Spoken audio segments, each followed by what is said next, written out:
Bom, são exatamente 17 horas e 35 minutos em São José.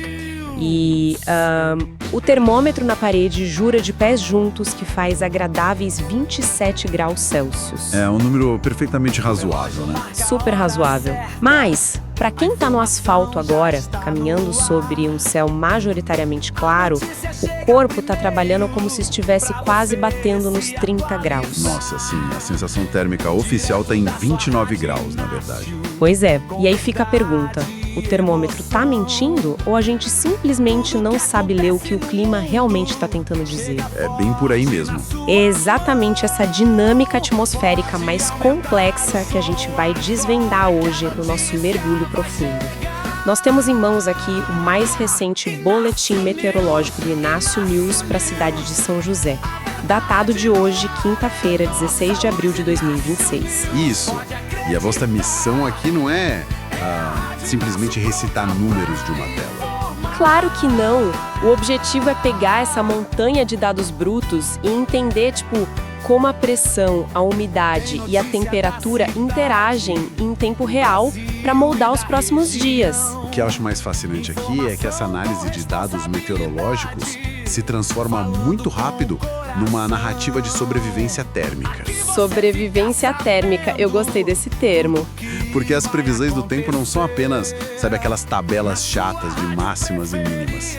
Elas são um roteiro físico de como a energia do Sol é capturada, transformada e finalmente dissipada pela nossa atmosfera local. Certo. Ler esse boletim do Inácio News é essencialmente entender o metabolismo da cidade de São José. E para entender esse metabolismo, eu acho que a gente precisa começar com essa discrepância inicial que eu comentei. Aquele retrato das 17h35. Os 27 graus reais contra os 29 de sensação. Exato. O boletim destaca uma leve elevação na percepção de calor. Vamos desvendar isso, porque a tendência natural de quem está ouvindo é achar que um céu claro, no fim da tarde, significa frescor imediato. O sol está indo embora, né? É a lógica comum, mas está errada. Então, o que está segurando esse calor? Eu quero propor uma imagem aqui. Não é como vestir um corta-vento, porque não tem vento frio para ser bloqueado. É mais como, envolver a própria pele numa lona de estufa. Nossa, essa é uma analogia excelente. Porque o ar ao redor pode até estar nos 27 graus, mas o microclima que se forma ali colado ao corpo humano impede que o nosso sistema natural de refrigeração funcione.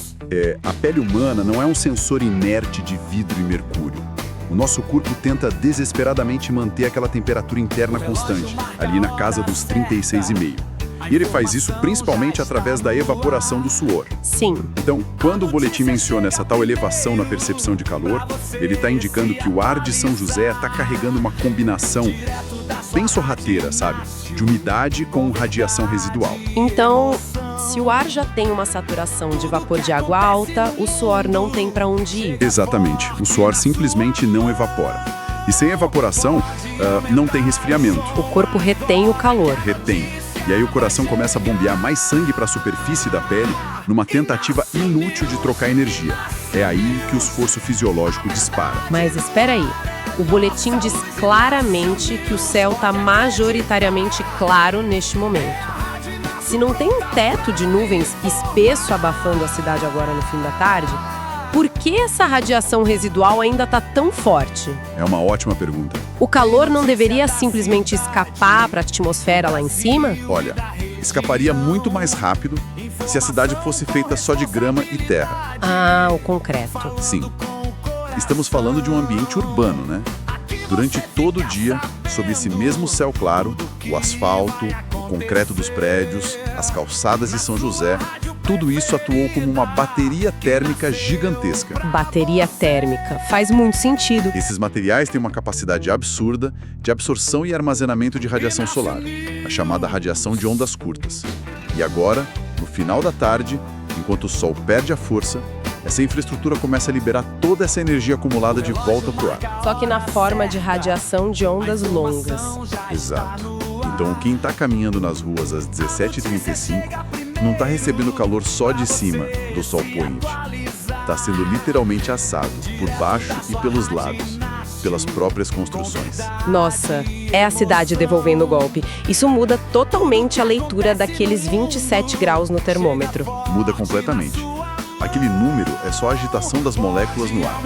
Ele ignora a fornalha de concreto sob os pés das pessoas e aquela lona de umidade que você mencionou, impedindo o suor de secar. E isso nos leva direto para a próxima fase do boletim, que é a anatomia de uma noite em São José. Porque o Inácio News fornece uma linha do tempo muito minuciosa do que acontece depois que essa bateria térmica começa a descarregar. O pôr do sol é o gatilho, e o registro astronômico marca o evento exatamente às 17 horas e 20 minutos. Foi a hora que a fonte primária de calor foi desligada. E a evolução horária no boletim mostra a queda em tempo real. Pensa bem, às 15 horas a cidade fervia a 28 graus. Às 17h35 estávamos naqueles 27. E aí o escorregador começa. A queda é bem constante no início. Sim, às 19 horas a temperatura recua para confortáveis 25 graus. 2 horas depois, às 21, cai para 23 graus. Segura nos 23 até às 23 horas e, à 1 da manhã, atinge os 22 graus. É aí que o padrão muda. Aqui é que a coisa fica realmente interessante. Dos 22 graus, não desce mais. Tipo, nenhum décimo. O boletim mostra 22 graus à 1, 22 às 3 e 22 às 5 da manhã. Uma linha reta. Uma linha reta, o nascer do sol só acontece às 5h27 e a temperatura só volta a subir às 7 da manhã, batendo 24 graus. É um platô absurdamente exato. É como se a cidade inteira tivesse um termostato programado para travar o resfriamento nessa marca exata de 22 graus. Se a gente conectar isso ao quadro geral da previsão, a gente encontra os culpados mecânicos que estão operando esse termostato. E quem são eles? Bom, a previsão noturna aponta céu parcialmente nublado e a Lua está na fase minguante. A fase lunar em si não altera o balanço energético, claro, mas as nuvens, essas sim. Elas agem como um cobertor, né? Perfeito, um cobertor infravermelho. A radiação de calor que o asfalto está tentando devolver para o espaço bate nas gotículas de água das nuvens e é refletida de volta para a superfície. Certo, eu entendo a ideia do cobertor, mas eu preciso questionar a física disso. Se as nuvens são esse cobertor que prende o calor, por que a temperatura caiu de 27 para 22 graus em primeiro lugar? Essa é uma dúvida muito boa. Por que as nuvens simplesmente não prenderam o calor lá no topo logo depois do pôr do sol? Olha, essa é uma falha bem comum na nossa intuição sobre o clima. As nuvens muitas vezes não estão lá desde o final da tarde. A dinâmica noturna tem um atraso. Ah, elas se formam depois. Sim. Quando o sol se põe às 17h20, o resfriamento radiativo do solo é imediato e brutal. O ar quente começa a subir e o ar frio, que é mais denso, desce e se acumula ali perto da superfície. Entendi. Esse processo inicial é o que faz a temperatura despencar daqueles 27 para os 23 graus ali até o meio da noite. Mas conforme esse ar vai esfriando, a capacidade dele de reter vapor de água diminui. Ah, faz sentido. O ar frio não consegue segurar tanto a umidade quanto o ar quente. Exatamente. E é aí que entra um dos conceitos mais elegantes, digamos assim, da meteorologia, que é o ponto de orvalho. O ponto de orvalho? Isso. Existe uma temperatura matemática exata em que o ar não aguenta mais segurar a água em estado gasoso. E nesse caso, quando a cidade atinge 22 graus, a umidade atinge 100% de saturação relativa. O vapor é forçado a virar líquido? Isso. O vapor vira gotículas líquidas. É por isso que o sereno se forma na grama ou a neblina aparece. E essas nuvens parciais se condensam em baixa altitude. Mas a grande sacada termodinâmica é essa mudança de estado. Como assim? Processo de condensação, ou seja, a água passando de gás para líquido, libera energia, libera calor latente no ar. Uau! É tipo uma fornalha invisível sendo ligada no meio da madrugada. Sem dúvida. Então, o resfriamento contínuo da cidade esbarra nessa parede de tijolos termodinâmica. A temperatura tenta cair para 21 graus, o que condensa mais a água. Essa condensação libera calor e a temperatura é empurrada de volta para os 22. Caramba, é por isso que o gráfico do Inácio News apresenta aquele platô tão plano e persistente. Os 22 graus não são um acidente. Eles são o limite basal de resfriamento. O ponto de saturação onde a atmosfera de São José literalmente começa a suar energia para impedir que a temperatura caia mais. Isso muda tudo. Eu tô impressionada. E não é um fenômeno de uma noite só. Se a gente olhar para a projeção do fim de semana inteiro no boletim, a mínima prevista para hoje é de 22 graus. A mínima de domingo, 22 graus. E a de segunda-feira? 22 graus de novo. Novamente 22 graus. Esse é o alicerce climático da cidade para esse período de abril. Mas se as madrugadas são esse modelo de estabilidade inabalável, o resto do boletim revela que os dias estão prestes a entrar numa verdadeira montanha-russa. Pois é. A estabilidade noturna é quebrada pela introdução da variável mais caótica do clima, a precipitação. A chuva. Vamos traçar essa linha do caos, então. Ontem, quarta-feira, a cidade viveu uma máxima de 29 graus e uma mínima atípica de 23 graus. Hoje, a gente mantém os 29 de máxima e atingimos o nosso famoso piso termodinâmico de 22. Mas as coisas mudam amanhã. Sim, sexta-feira. A máxima cai para 28 graus, a mínima sobe para 23 e surge uma tal possibilidade de chuva. Sábado, repete os 28 de máxima, 23 de mínima, com um indicativo de precipitações. E domingo tem uma trégua. Uma trégua bem enganosa, eu diria. A máxima volta a bater nos 29 graus e a mínima nos 22, com o sol entre nuvens. E aí, na segunda-feira, vem a queda mais abrupta.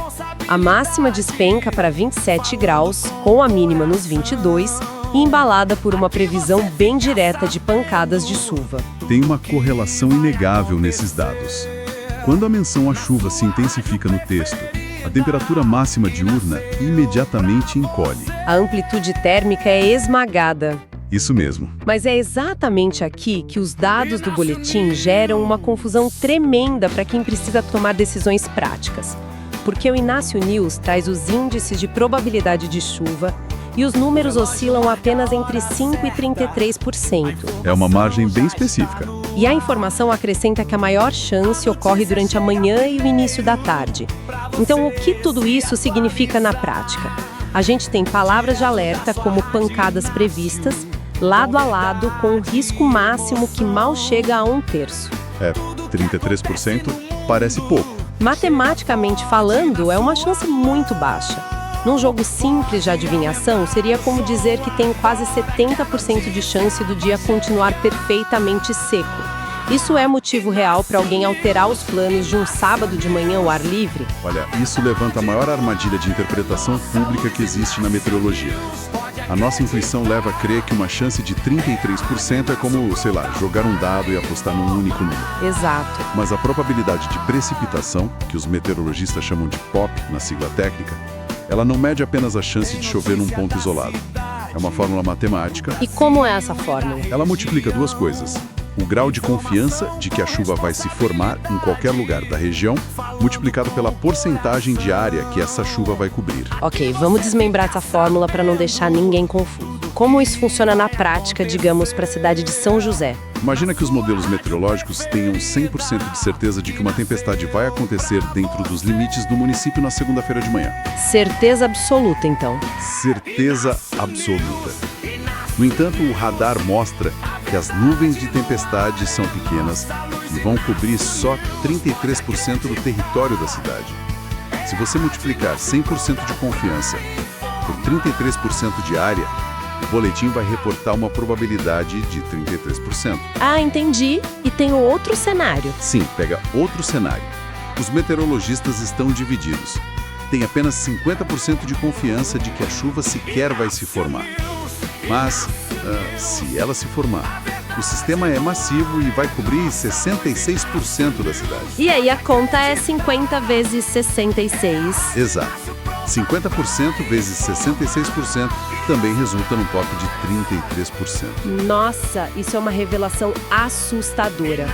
O mesmo número esconde realidades climáticas completamente diferentes. Pode significar uma chuva incerta para todo mundo ou uma chuva absolutamente certeira para 1/3 da população. A precisão estatística exige essa abstração, sabe?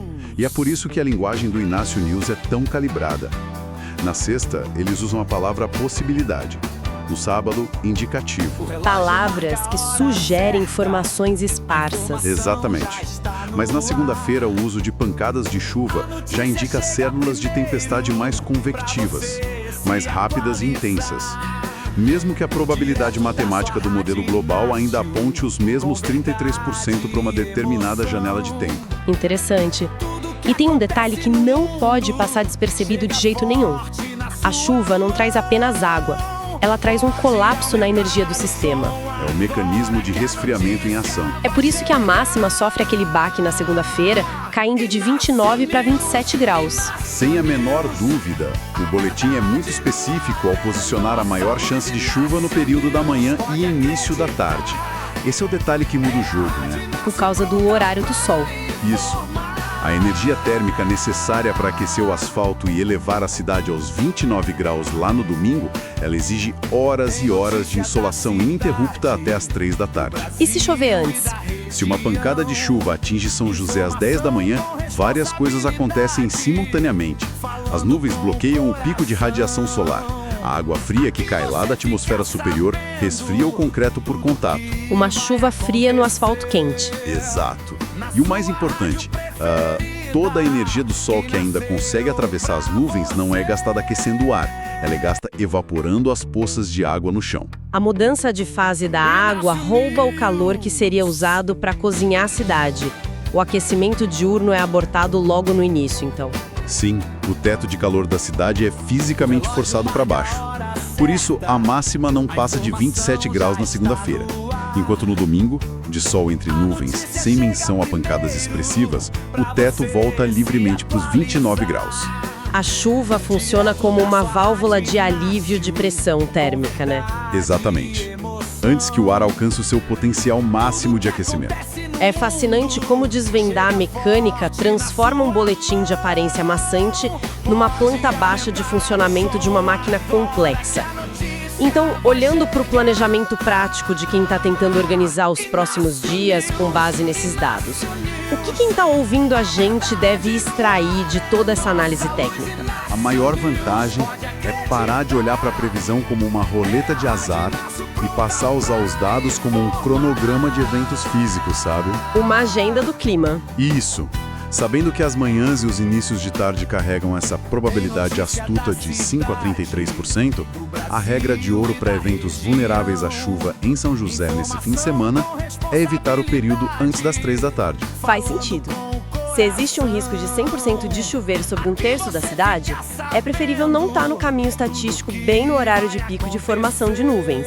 Com certeza. E sobre a temperatura, os dados garantem previsibilidade extrema? A gente sabe que a bateria térmica urbana não perdoa nos finais de tarde curtos, mantendo a sensação térmica em castigantes 29 graus. Infelizmente, para quem está na rua, é isso mesmo. Mas a gente também descobriu hoje o relógio suíço que opera durante as noites. Qualquer planejamento que envolva a madrugada pode contar com a barreira termodinâmica impenetrável dos 22 graus. É o platô garantido. A partir da 1 da manhã, o processo de condensação da umidade decreta que a temperatura não vai ceder mais 1 milímetro. A noite de São José não é fria, não é quente. É um ambiente basal perfeitamente constante, ancorado pela liberação de calor latente no ar. Compreender esses motores ocultos, desde a absorção de calor no asfalto até a saturação do ponto de orvalho e as fórmulas de probabilidade, isso transforma o que antes era ansiedade sobre o tempo num exercício de estratégia e adaptação. E exatamente com essa mentalidade analítica que a gente chega ao final do nosso mergulho nos dados do Inácio News de hoje. Mas a gente não pode fechar os arquivos de hoje sem uma provocação. Um pensamento final que transcende as tabelas de pressão e umidade. O que você notou aí Lendo o rodapé do relatório, o que mais me impressiona são as linhas astronômicas. O boletim crava com uma precisão absoluta de minutos. O pôr do sol ontem foi às 17h20, o nascer do sol hoje foi às 5h27. É um espelho da mecânica celeste operando de forma determinística, né? Totalmente livre das margens de erro da nossa atmosfera. Um relógio cósmico implacável. Mas esse contraste entre a órbita perfeita dos planetas e a agitação caótica do nosso clima de 33% de chance de chuva, ele esconde uma questão ainda mais profunda. Algo que as próprias cidades estão modificando. Onde você quer chegar? Nós deciframos hoje que São José possui um termostato basal ancorado nos 22 graus por conta do calor latente e do ambiente de concreto. A nossa sociedade, a forma como a gente projeta o isolamento térmico das casas, a nossa demanda noturna por energia elétrica, tudo isso foi construído sob a premissa subconsciente de que esse platô de 22 graus é eterno. É verdade, a gente assume isso como um dado fixo. Mas fica a reflexão para quem está escutando a gente. E se o acúmulo contínuo de massa urbana, o desmatamento ao redor de São José e o aquecimento sistêmico alterarem permanentemente esse ponto de saturação? Nossa. O que acontece no dia em que aquele termostato biológico e físico da cidade não conseguir mais travar nos 22 graus durante as madrugadas, mas passar a encontrar o seu novo piso estagnado nos 24 ou 25 graus? O impacto seria gigantesco. Não estamos apenas falando de noites mal dormidas. Estamos falando da incapacidade fundamental de uma área metropolitana inteira conseguir respirar e dissipar a energia do dia anterior. É uma perspectiva um pouco assustadora, para ser sincero. Pois é. Quando quem acompanha a gente olhar para a lua minguante no céu parcialmente nublado desta noite, sabendo que a temperatura não vai cair de forma alguma abaixo dos 22, pensem sobre a fragilidade de depender desse resfriamento. Continuaremos explorando esses limites e outras camadas do conhecimento na nossa próxima análise profunda.